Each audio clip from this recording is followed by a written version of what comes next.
देश के विकास में सबसे बड़ा हाथ अगर होता है विकास का तो नौकरी का होता है। 10 फुट का पीसीसी ढलवा कर अगर आप सोचते हैं कि हमने देश का विकास कर दिया तो आज भ्रम में जी रहे हैं। 4 फुट का पुलिया का शिलान्यास करवाना सोच रहे हैं कि देश का विकास है तो ये आप गलत सोच रहे हैं। आज मैं फिर मौजूद हूँ महागमा अनुमंडल के बाहर, महागमा अनुमंडल कार्यालय के बाहर। क्यों खड़ा हूँ, आपने पिछला वीडियो देखा होगा हमारा कि महागमा अनुमंडल के दहाने पर मुहाने पर एक धरना प्रदर्शन हो रहा है। ये धरना प्रदर्शन क्यों हो रहा है, इन लोगों की क्या मांग है? ये धरना प्रदर्शन इसलिए हो रहा है कि इन लोगों के घर में इन लोगों के भी बच्चे ठीक ठाक स्कूलों में पढ़ सकें, इन लोगों का भी घर हो, इन लोगों के सर पे भी छत हो। आइए इन लोगों से बात करते हैं कि इन लोगों की मांगे क्या है। मांगे तो आपने पिछली वीडियो में देख ही चुका होगा। धरना प्रदर्शन का आज दूसरा दिन है, लेकिन अभी तक यहाँ पर कोई नेता, किसी नेता की मौजूदगी नहीं है यहाँ पर। क्यों मौजूदगी होगी नेता की? नेता तो विधायक बन चुके हैं, नेता तो एमएलए एमपी बन चुके हैं। उन लोगों को वोट चाहिए था, उन लोगों को वोट मिल चुका है। क्यों आवाज़ उठाएंगे गरीबों की? क्यों आवाज़ उठाएंगे उन लोगों की जिन लोगों को ज़रूरत है नौकरी की, रोज़गार की? उन जिन लोगों को ज़रूरत है उन्हें तो वोट चाहिए था। जो युवा है, देश के जो युवा है, उन लोगों को क्या चाहिए? रोज़गार। उन लोगों को क्या चाहिए? नौकरी। देश के विकास में सबसे बड़ा हाथ अगर होता है विकास का तो नौकरी का होता है। क्या सोचते हैं आप?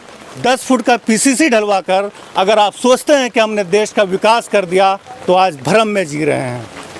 रेल की पटरियां बिछवाकर अगर आप सोच रहे हैं कि हमने देश का विकास कर दिया तो आप भ्रम में जी रहे हैं, क्योंकि 2024 में 21वीं सदी में आप जी रहे हैं। और एक रोड का ढलवाना, एक रोड का शिलान्यास करवाना, 4 फुट का पुलिया का शिलान्यास करवाना सोच रहे हैं कि देश का विकास है तो ये आप गलत सोच रहे हैं। विकास तभी होगा जब घर घर रोज़गार पहुंचेगा। रोज़गार के लिए ये लोग बैठे हुए हैं, रोज़गार मांगने के लिए लोग बैठे हुए हैं, अपने हक को मांगने के लिए, अपने हक को मांगने के लिए बैठे हैं। ये लोग शोषित है, वंचित है, पीड़ित है ये लोग, इसलिए यहाँ पर बैठे हैं। आइए इन लोगों से बात करते हैं कि धरना प्रदर्शन का आज दूसरा दिन है, क्या प्रभाव पड़ा शासन प्रशासन पर, बताइए आप। धन्यवाद सबसे पहले आपको, हम आप चैनल को कि आप इतना मेहनत इस गरीब, इस बेरोजगार, इस नौजवानों के सवाल पर हाईलाइट के लिए आप यहाँ पहुँचे मेरे महाधरना में। इसके लिए आप तमाम लोगों को बहुत बहुत धन्यवाद देते हैं। देखिए, कल से हम लोग का महाधरना का कार्यक्रम चल रहा है, लेकिन अभी तक कोई पदाधिकारी इसकी सूद लेने के लिए नहीं आया कि आप लोग क्यों बैठे। हम लोग शांतिपूर्वक दिन रात किसान के सवाल को लेकर बैठे, लेकिन न तो एसडीओ साहब, न पुलिस प्रशासन के लोग, न तो एसपी साहब, न डीसी साहब अभी तक एक बात हम लोग को धरना में अगर पूछने नहीं कि क्यों बैठे। हम लोग अपनी मांग जो पिछले दिनों 14 मार्च को जो समझौता हुआ एसडीओ साहब के साथ, इस सेल प्रबंधक के साथ जो समझौता हुआ कि जो राजमहल परियोजना जो प्रभावित नौजवान है हम उसको रोज़गार देंगे, जो ITI पर शिक्षित है उसको भी रोज़गार देंगे, और इन लोगों के जो रैयत चाहे तल्यारी हो, बेरंडा हो, पहाड़पुर हो, लौंडिया हो, बसडिया हो, जिन व्यक्तियों को प्लॉट नहीं दिया गया उसको प्लॉट देंगे, उसको शुद्ध पेयजल का पानी पीने का इंतजाम करेंगे और उन परिवारों को रोज़गार देंगे। दूसरी बात, एक छोटा सवाल है कदरा माल का। पिछले दिन हम लोग 13 तारीख को एसडीओ साहब को एक छोटा इशू सिर्फ वृद्धा पेंशन के लिए स्वीकृति के लिए हम लोग दिए हैं। एसडीओ साहब सीओ साहब को लिखे हैं, लेकिन ये छोटा चीज़ आज तक सीओ साहब महागमा वो वृद्धा पेंशन स्वीकृति नहीं कर पाए। ये बहुत बड़ा अफसर का निकम्मापन, अफसर का जो इस गरीब जनता से मोह ममता नहीं रहना ये दर्शाता है। दूसरा सवाल कि ये रोजगार का सवाल, अभी तक जो इस ललमटिया के अगल बगल जो प्रभावित लोग हैं उसको रोजगार नहीं। अभी ये महागमा बारिश कम हुआ है, हम लोग कह रहे कि महागमा अनुमंडल को जो सुखाड़ क्षेत्र घोषित करो और पूरे पैमाने पर सबको राहत दो, और किसानों को, गरीबों को जो जिस भी प्रकार का कर्जा है एक कर्जा को माफ़ करो और नए तरीके से गरीबों को जो है ऋण दिया जाए और हर परिवार को 1 रुपया किलो में 60 किलो अनाज दो और सस्ते रेट पर कपड़ा, पहनने का सामान, दाल, चावल, सब्जी, नमक, तेल सस्ते रेट में गरीबों को अविलंब युद्ध स्तर पर बांटा जाए, ये हमारा मांग है। अच्छा, एक सवाल है आपसे। महागमा, खास करके गोड्डा जिला, जहाँ तक मेरी जानकारी है यहाँ पर क्षेत्रियों को रोज़गार नहीं है। क्या यहाँ क्षेत्रियों को रोज़गार मिलना चाहिए कि नहीं मिलना चाहिए, उसके लिए आप लोग कितना आवाज़ उठा रहे हैं? देखिए, सबसे तो दोषी है यहाँ के जो सांसद निशिकांत दुबे जी, जो बड़ी बड़ी बात करते हैं। अभी लोकसभा में सिर्फ एक बात तो करते हैं कि संतालपना में बांग्लादेशी घुसपैठिया का बात है, जबकि ये बिल्कुल गलत है। डेमोग्राफी की बात करते हैं, लेकिन ये गोड्डा इला में 2 बड़ी कंपनी है, एक राजमहल पहुना है, हाजोरा, एक अडानी, 3 कंपनी है। इस 3 कंपनी में नौजवानों को रोजगार दिलाने के सवाल पर निशिकांत दुबे एक सवाल को नहीं रखा। सिर्फ निशिकांत दुबे आपसी जो भाईचारा है, आपसी जो मोहब्बत है, हमारा जो आदिवासी गैर आदिवासी में जो तालमेल है, जो आपसी जो भाईचारा है, इस भाईचारा को समाप्त करने के लिए निशिकांत दुबे लोकसभा में सिर्फ मुस्लिम घुसपैठी की बात कर रहा है, मुस्लिम घुसपैठी की बात कर रहा है।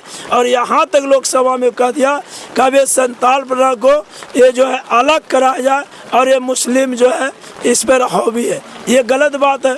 हिंदू और मुस्लिम के नाम पर निशिकांत दुबे और भाजपा के लोग लोकसभा में, चूँकि उसको अभी कोई मुद्दा नहीं, रोजगार दिलाने की निशिकांत दुबे बात नहीं करते हैं।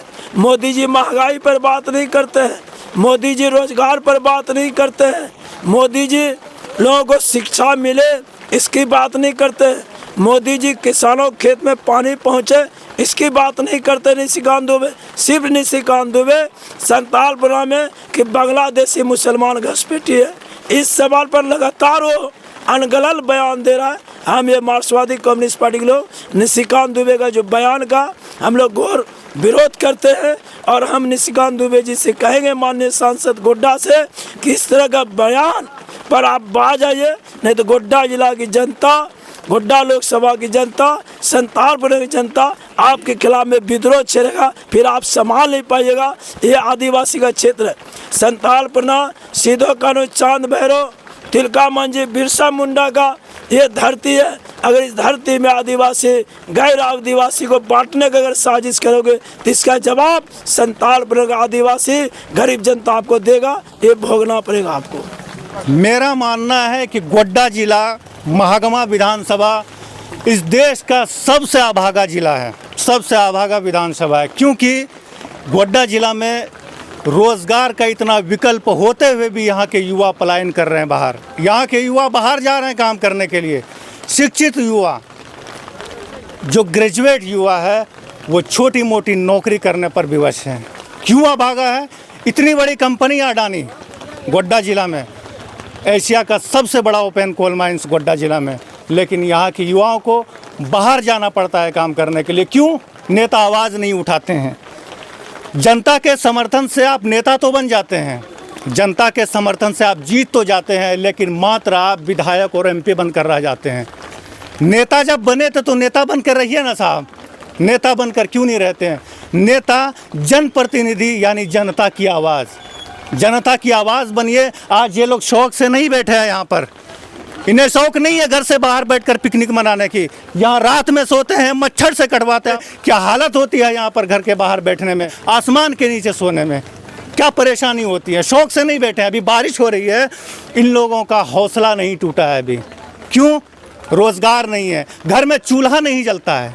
क्यों नहीं जलता है? क्योंकि घर में रोज़गार नहीं है।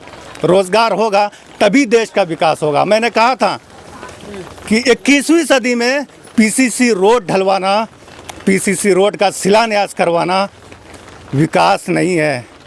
दुनिया चांद पर जा चुकी है, आप पीसीसी रोड ढलवाने की बात करते हैं। दुनिया मंगल ग्रह पर जा चुकी है और आप 4 फुट पुलिया शिलान्यास करवाने की बात करते हैं। रोजगार चाहिए नौजवानों को। इनके भी घर में, नौजवानों के घर में, गोड्डा जिला के नौजवानों के घर में चूल्हा जले, रोटियां बने, बच्चे अच्छे स्कूल में पढ़े, अच्छी स्वास्थ्य व्यवस्था हो। यहाँ ये लोग बैठे हैं, विवश है बैठने के लिए, क्योंकि आप आवाज़ नहीं सुनते हैं, क्योंकि आप असेंबली में, संसद में इसकी आवाज़ नहीं उठाते हैं, इसलिए विवश है।